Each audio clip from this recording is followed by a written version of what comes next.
আপুনি বাৰু সুখী নহয় নেকি? আপুনি যদি সদায় সুখী থাকিব বিচাৰিছে এই কাহিনীটো এবাৰ শুনিবচোন। নমস্কাৰ, মই ৰদালি আপোনালোকক স্বাগতম জনাইছোঁ মোৰ নতুন ইউটিউব চেনেল আস্থা ৰদালিলৈ। আশা ৰাখিছোঁ আপোনালোকে সকলোৱে ভালে আছে, কুশলে আছে, মংগলে আছে। আজি আপোনালোকলৈ লৈ আহিছোঁ এটা কাহিনী, কিন্তু এই কাহিনীটো শুনাৰ আগতে মই আপোনালোকৰ আগত পুনৰবাৰ জনাওঁ যে আপোনালোকে যদি মোৰ চেনেলটো ছাবস্ক্ৰাইব কৰা নাই বা মোৰ চেনেলটোলৈ আপোনালোকে নতুনকৈ আহিছে, তেতিয়াহ'লে মোৰ চেনেলটো ছাবস্ক্ৰাইব কৰি ল'ব, কাষতে থকা ন'টিফিকেশ্যন বটনটো টিপি দিব আৰু অল কৰি দিব। তেতিয়াহ'লে মই দিয়া ভিডিঅ'বিলাক আপোনালোকে আপোনালোকৰ মোবাইল স্ক্ৰীণত দেখা পাব। দেৰি নকৰি আহকচোন কাহিনীটো আৰম্ভ কৰোঁ। এহাল পতি পত্নী আছিল। তেওঁলোকৰ জীৱনটো বহুত সুন্দৰ আছিল, তেওঁলোক বহুত সুখী আছিল। কিন্তু দিন যোৱাৰ লগে লগে তেওঁলোকে নিজকে দুখী দুখী অনুভৱ কৰিবলৈ ল'লে। কিয় তেওঁলোকে নিজেই নাজানে। তেওঁলোকে সদায় এটা দুখ ভাৱ সদায় মনত আহিবলৈ ধৰিলে। এদিন তেওঁলোকৰে এজন আত্মীয় তেওঁলোকৰ ঘৰত ফুৰিবলৈ বুলি আহিল। কথাত কথা ওলাওঁতে পতি পত্নীয়ে তেওঁলোকৰে দুখৰ কথাবিলাক তেওঁৰ আগত প্ৰকাশ কৰিলে। আৰু সেই আত্মীয়জনে তেওঁলোকক পৰামৰ্শ কৰিলে যে তেওঁলোকৰে ঘৰৰ ওচৰত এজন বাবাজী থাকে, তেওঁৰ ওচৰত যাবলৈ আৰু তেওঁলোকৰ সমস্যাবিলাকৰ সমাধান বিচাৰিবলৈ। তাৰপিছত সেই আত্মীয়জন তেওঁৰ ঘৰলৈ গুচি গ'লগৈ। ৰাতি দুয়ো পতি পত্নীয়ে আলোচনা কৰিলে যে সেই বাবাজীজনৰ ওচৰলৈ যোৱাটো, আৰু ৰাতিপুৱা সোনকালে শুই উঠি গা পা ধুই তেওঁলোকে সেই বাবাজীজনৰ ওচৰলৈ যাবলৈ ল'লে। বহুত বিচাৰ খোচাৰ কৰাৰ পিছত তেওঁ বাবাজীজনৰ ওচৰত ওলালগৈ। সেই বাবাজীজনৰ আগত তেওঁলোকে তেওঁলোকৰ সমস্যাবিলাকৰ কথা প্ৰকাশ কৰিলে, আৰু সেই বাবাজীজনেও তেওঁলোকৰ কথাবিলাক ভালধৰণে শুনিলে আৰু তেওঁলোকক পৰামৰ্শ আগবঢ়ালে যে তেওঁলোক পতি পত্নী দুয়ো কেইদিনমানৰ কাৰণে বাহিৰত ফুৰিবলৈ যাবলৈ ক'লে। আৰু লগতে তেওঁ এইটো ক'লে যে এটা কাম কৰিবলৈ, তেওঁলোকক তাত এনেকুৱা এহাল পতি পত্নীক বিচাৰিবলৈ ক'লে যে যি সম্পূৰ্ণ সুখী হয়। আৰু তেওঁলোকে যি সম্পূৰ্ণ সুখী যদি ক'ৰবাত পতি পত্নী পায়, তেওঁলোকৰ পৰা এডোখৰ কাপোৰ আনিবলৈ ক'লে আৰু বাবাজীৰ হাতত দিবলৈ ক'লে। তেতিয়া বাবাজীয়ে তেওঁলোকৰ সমস্যাবিলাক সমাধান কৰি দিব পাৰিব বুলি ক'লে। দুয়ো পতি পত্নী ঘৰলৈ আহিলে আৰু ফুৰিবলৈ যোৱাটোৱে থিৰাং কৰিলে। ৰাতিপুৱা দুয়ো পতি পত্নী কেইদিনমানৰ কাৰণে বাহিৰত ফুৰিবলৈ বুলি যাবলৈ ল'লে। ফুৰিবলৈ গৈ প্ৰথমতে তেওঁলোকে এঘৰ মোজাদাৰৰ ঘৰত প্ৰৱেশ কৰিলেগৈ। মোজাদাৰৰ ঘৰত প্ৰৱেশ কৰিয়ে তেওঁলোকে অবাক হৈ গ'ল, কাৰণ সেই ঘৰত অভাৱৰ বোলা বস্তুটো একেবাৰে নাছিল। সকলো ফালৰ পৰাই উভৈ আছিল, বস্তুৰে উভৈনদী হৈ পৰিছিল। এইফালে চাবও নোৱাৰি, এইফালে চাবও নোৱাৰি, সকলো ফালৰ পৰাই যেন সুখ সুখ সুখ তেনেকুৱা তেওঁলোকৰ মনত লাগিছিল। তেওঁলোকক দেখি মোজাদাৰৰ পত্নীয়ে তেওঁলোকক আঠে বাটে নি ভিতৰত বহাইছিল, জলপানৰ ব্যৱস্থা কৰিছিল আৰু অহাৰ কাৰণ সুধিছিল। তেতিয়া এই ফুৰিবলৈ যোৱা পতি পত্নীহালে কৈছিল যে তেওঁলোকে নাই, এনেই ফুৰিবলৈ আহিছে আৰু তেওঁলোকৰ ঘৰটো ভাল দেখি তেওঁলোকৰ ঘৰত এবাৰ সোমাবলৈ মন গ'ল কাৰণে সোমাই আহিলে। আৰু তেওঁ এইটো প্ৰশ্ন কৰিলে যে আপুনি বাৰু সুখীনে? তেতিয়া জমিনদাৰৰ পত্নীয়ে ক'লে, হয় মই সুখী, মোৰ কি অভাৱ আছে, মই সকলো ফালৰ পৰাই সুখী। তেতিয়া ফুৰিবলৈ যোৱা পত্নীগৰাকীয়ে তেওঁক সুধিলে যে আপুনি বাৰু সম্পূৰ্ণ সুখীনে? তেতিয়া সেই জমিনদাৰৰ পত্নীয়ে কিন্তু উত্তৰ দিব পৰা নাছিল, তললৈ মূৰ কৰিছিল আৰু তেওঁৰ বৰণটো ক'লা হৈ পৰিছিল। তেওঁ লাহে লাহে থুকাথুকি মাতেৰে কৈছিল যে তেওঁ সম্পূৰ্ণ সুখী নহয়, কাৰণ তেওঁ নিঃসন্তান, তেওঁ কোনো সন্তান নাছিল। তেওঁ সকলো আছিল কিন্তু তেওঁ সকলো নাছিল।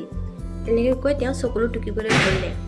তেতিয়া সেই পতি পত্নীহালে বুজিলে যে তেওঁ সম্পূৰ্ণ সুখী নহয়, আৰু তেওঁলোকৰ পৰা বিদায় লৈ তেওঁলোক ঘৰমুৱা হৈ আহিল। পিছদিনা পুৱাই দুয়ো পতি পত্নী আকৌ সম্পূৰ্ণ সুখী দম্পতী বিচাৰি যাবলৈ ল'লে। গৈ তেওঁলোকে এঘৰ উদ্যোগপতি ঘৰত সোমালগৈ। উদ্যোগপতি ঘৰত সোমাই তেওঁলোকে দেখিলে তেওঁলোকৰ চোতালত তেওঁলোকৰ ল'ৰা ছোৱালীবিলাকে খেলি আছে। তেওঁলোকৰ সকলোবিলাক তেওঁলোকৰ ঘৰতো আছে, গাড়ী ঘোঁৰা সকলো আছে। আৰু তেওঁলোককো দেখি সেই উদ্যোগপতি পত্নীয়ে তেওঁলোকক ভিতৰলৈ লৈ গ'ল আৰু তেওঁলোকক আঠে পেটে নি বহালেগৈ আৰু অহাৰ কাৰণ সুধিলে। তেতিয়াও তেওঁলোকে সেই একেই উত্তৰেই দিলে যে আমি এনেই ফুৰিবলৈ আহিছিলোঁ, আপোনালোকৰ ঘৰটো ভাল দেখি আপোনালোকৰ ঘৰৰ ভিতৰত সোমালোহি। আৰু তেওঁলোকে তেতিয়া সেই ফুৰিবলৈ যোৱা পত্নীগৰাকীয়ে উদ্যোগপতি পত্নীগৰাকীক যে প্ৰশ্ন কৰিলে যে আপুনি বাৰু সুখীনে? তেতিয়া সেই ক'লে যে উদ্যোগপতি পত্নীয়ে ক'লে যে হয় মই সুখী কাৰণ মোৰ কোনো অভাৱেই নাই, মই সকলো ফালৰ পৰাই সুখী, মোৰ কি নাই আজি, মই যি কৰিব বিচাৰোঁ সকলোৱে পাৰোঁ, মই সঁচাই সুখী। তেতিয়া সেই ফুৰিবলৈ যোৱা পত্নীগৰাকীয়ে আকৌ প্ৰশ্ন কৰিলে আপুনি বাৰু সম্পূৰ্ণ সুখীনে? তেতিয়া কিন্তু সেই উদ্যোগপতি পত্নীৰ মাত নাইকিয়া হৈ পৰিল। তেওঁ চকুলো ববলৈ ধৰিলে। তেওঁ তেতিয়া ক'লে মই সম্পূৰ্ণ সুখী কেতিয়াও নহয়, কাৰণ মই ইমানেই ব্যস্ত যে মই সুখ অনুভৱ কৰিবলৈ সময়ে নাপাওঁ। ৰাতিপুৱাৰ পৰা গধূলিলৈকে অকল কাম কাম কাম, ল'ৰা ছোৱালীক স্কুল, টিফিন, পঢ়া শুনা, স্বামীৰ কাম, স্বামীৰ ডিউটিলৈ যোৱাৰ পৰা আৰম্ভ কৰি সকলো কাম, চাকৰ নাকৰ, ঘৰ দুৱাৰ সকলো চোৱা চিতা কৰোঁতে মই নিজক চাবলৈ মই সময়ে নাপাওঁ। মই সম্পূৰ্ণ সুখী কেতিয়াও হ'ব নোৱাৰোঁ। মই সঁচাই ভিতৰে মই সম্পূৰ্ণ দুখী, কিন্তু মই মানুহক দেখুৱাই মই সম্পূৰ্ণ সুখী হ'ব পাৰোঁ, কিন্তু মই সম্পূৰ্ণ সুখী নহয়, তেনেকৈ ক'লে। আৰু তেতিয়া সি ফুৰিবলৈ যোৱা পত্নীহালে বুজিলে যে সেই মানুহগৰাকী সকলো থাকিও সকলো নাই, তেওঁ কেতিয়াও সম্পূৰ্ণ সুখী হ'ব নোৱাৰে। আৰু তেওঁৰ পৰা তেওঁ বিদায় লৈ ঘৰমুৱা হৈ আহিলে। ঘৰলৈ আহি আকৌ পিছদিনা তেওঁলোকে সম্পূৰ্ণ সুখ বিচৰা এহাল পত্নীক বিচাৰি ওলাই গৈ তেওঁ দেখিলে যে এজন খেতিয়কে পথাৰত খেতি কৰি আছে। নিজন ঠাই, তাত কোনো নাছিল, এডোখৰ হাবি জংঘল আছিল, তাত এটা জুপুৰি ঘৰত তেওঁ পৰিয়ালটো বাস কৰিছিল। তেওঁ সেই মানুহজনৰ ওচৰলৈ গ'ল আৰু তেখেতক নমস্কাৰ জনালে। এনেই এইফালে ফুৰিবলৈ আহিছিলোঁ, আপোনাৰ ওচৰত সোমাই যাওঁ বুলি আহিলে। তেতিয়া সেই খেতিয়কজনে তেওঁলোকক নি আঠে পাঠে নি তেওঁ জুপুৰি ঘৰটোত বহালেগৈ আৰু পত্নীয়েও তেওঁলোকৰ কাৰণে ফল মূলৰ খোৱাৰ ব্যৱস্থা কৰি দিলে। তেতিয়া সেই ফুৰিবলৈ যোৱা পত্নীগৰাকীয়ে সেই খেতিয়কজনক প্ৰশ্ন কৰিলে যে আপুনি সম্পূৰ্ণ সুখী হয়নে?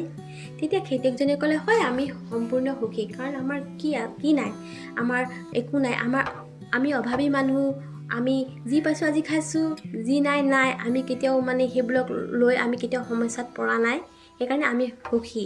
তেতিয়া আকৌ এবাৰ প্ৰশ্ন কৰিলে যে আপুনি সম্পূৰ্ণ সুখীনে? হয় আমি সম্পূৰ্ণ সুখী। তেতিয়া সেই ফুৰিবলৈ যোৱা পত্নী ভাবিলে যে হয় সম্পূৰ্ণ সুখী মানুহক এবাৰ পাই গ'লোঁ। তেতিয়া তেওঁৰ পৰা এডোখৰ চাৰ্টৰ পৰা এডোখৰ কাপোৰ খুজিলে যে আপুনি চাৰ্টৰ পৰা কাটি মোক এডোখৰ কাপোৰ লৈ যাবলৈ দিব নেকি? তেতিয়া সেই খেতিয়কজনে হাঁহি মাৰি ক'লে যদি মই আপোনালোকক এই চাৰ্টৰ কাপোৰডোখৰ কাটি দি দিওঁ তেতিয়াহ'লে মই কাইলৈ কি পিন্ধিম? মোৰ এনেকুৱা এটা দ্বিতীয়টা চোলা নাই যে মই কাইলৈ পিন্ধিব পাৰিম। তেতিয়া সেই ফুৰিবলৈ যোৱা পত্নীহালে বুজিব পাৰিলে যে হয় তেওঁলোক কেতিয়াও সম্পূৰ্ণ সুখী হ'ব নোৱাৰে, তেওঁলোক অভাৱী হয়। তাকে ভাবি তেওঁলোকৰ পৰা বিদায় লৈ ঘৰলৈ গুচি আহিলে আৰু ঘৰলৈ আহি দুয়ো ৰাতি আলোচনা কৰিবলৈ ধৰিলে যে জীৱনত কোনো মানুহেই সুখী নহয়। আৰু তেওঁলোকে সম্পূৰ্ণৰূপে বুজি পালে, তেওঁলোকে জীৱনত যি দুখ ভুগি আছিলে, যি কষ্ট ভুগি আছিলে সেইটো অনুভৱ কৰিলে আৰু বুজি পালে যে তেওঁলোকে বহুত ভুল এটা ভাৱ মনত লৈ আছিল।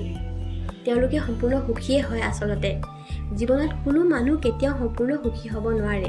সকলোৰে জীৱনত দুখ থাকেই, দুখ সুখ মানুহৰ জীৱনত থাকেই। দুখ নহ'লে সুখ নাথাকে, সুখ নহ'লে দুখ নাথাকে। যদি দুখেই নাথাকে সুখৰ বিষয়ে আমি ভালকৈ জানিব নোৱাৰোঁ, যদি সুখ নাথাকে তেতিয়াহ'লে আমি দুখৰ বিষয়েও জানিব নোৱাৰোঁ। সেইকাৰণে আমি সদায় সুখী হৈ থাকিব লাগে, আনন্দ হৈ থাকিব লাগে, নিজেও আনন্দ হৈ থাকিব লাগে আৰু আনকো আনন্দ ৰাখিব লাগে। আনকো দুখ দি কথা ক'ব নালাগে, আনক দুখ দিব নালাগে, যাতে আপোনাৰ পৰা যাতে আনে দুখ নাপায় সেইটোলৈ সদায় লক্ষ্য কৰিব লাগে। আপোনালোকে এনেকুৱা এটা কাম কৰিবচোন, আপোনালোকৰ পিতৃ মাতৃৰ আশীৰ্বাদ আৰু মৰম লৈ আৰু ভগৱানৰ ওপৰত বিশ্বাস ৰাখি এনেকুৱা এটা কাম কৰিবলৈ চেষ্টা কৰক, যিটো কাম নেকি সকলোৱে আপোনাৰ নিচিনাকৈ কৰিবলৈ চেষ্টা কৰে। ইয়াকে কৈ আজি মই মোৰ এই কাহিনীটো ইমানতে সামৰিলোঁ। আকৌ লৈ আহিম আপোনালোকৰ মাজলৈ বেলেগ এটা কাহিনী। তেতিয়ালৈকে ধন্যবাদ।